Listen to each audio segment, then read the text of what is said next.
ایک دن حضور مسجد نبوی میں تشریف لائے، تا حد نظر صحابہ تھے،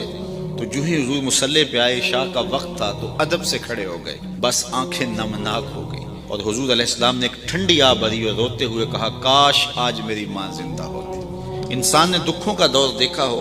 بعد میں خوشحالیاں مل جائیں تو انسان آرزو کرتا ہے کہ میں نے دکھوں کا دور دیکھا اور میرے ماں باپ نے وہ زمانہ دیکھا، آج اگر میرے ماں باپ زندہ ہوتے تو میرے آنگن میں بہاریں بھی دیکھتے۔ تو حضور جب پیدا ہوئے تھے تو باپ کا سایہ سر پہ نہیں تھا، 6 سال کی عمر تھی، ابوا کی ریت کے ٹیلے تھے، سید آمنہ کو سخت بخار ہو گیا، ام ایمن کو بلا کے کہا، میرے اس بیٹے کو بحفاظت امیر قریش عبد المطلب تک پہنچا دینا، مجھے لگتا ہے میرا بخار جان لیوا ثابت ہوگا۔ پھر حضور سے کچھ باتیں کرنا چاہی، لیکن ضبط کے بندھن ٹوٹ گئے، حضرت آمنہ کوئی باتیں نہ کر سکی، جو چند باتیں کی ابن حشام نے سیرت النبویہ کے اندر لکھی ہیں۔ کہا، بیٹا، ہر نئی چیز نے پرانا ہو جانا ہے، ہر باقی نے فنا ہو جانا ہے، میں بھی جا رہی ہوں لیکن میرا ذکر نہیں مٹے گا، اس لیے کہ تیرے جیسا ستھرا بیٹا چھوڑ کے جا رہی ہوں۔ جن ماؤں کے بیٹے اتنے اچھے ہوں، ان ماؤں کا ذکر نہیں مٹا گیا۔ یہ آخری لفظ تھے سید آمنہ کے کہ وصال ہو گیا۔ حضور ماں سے لپٹ گئے، امی آپ آگے بولتی نہیں، لیکن خاموش ہو گیا تھا چمن بولتا۔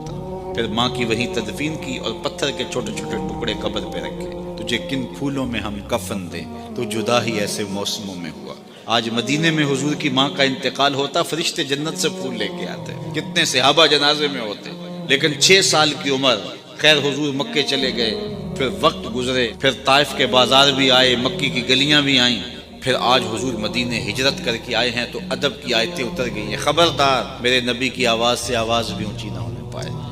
حضور تشریف لائے، صحابہ ادب سے کھڑے ہو گئے، نظر پلٹ کے ابوا میں چلی گئی، کاش آج میرے ماں باپ زندہ ہوتے، یا کم از کم میری ماں زندہ ہوتی، اور میں لوگوں کو نماز عشاء پڑھا رہا ہوتا، اور اس میں سورہ فاتحہ کی تلاوت چل رہی ہوتی، پھر میری ماں کو میرے ساتھ کوئی کام یاد آ جاتا، دروازے پر آتی اور میٹھے اور مد بھرے لہجے میں مجھے بیٹا کہہ کے آواز دیتی، فرمائے، لوگوں میں نماز چھوڑ کے پہلے ماں کی بات سن لیتا۔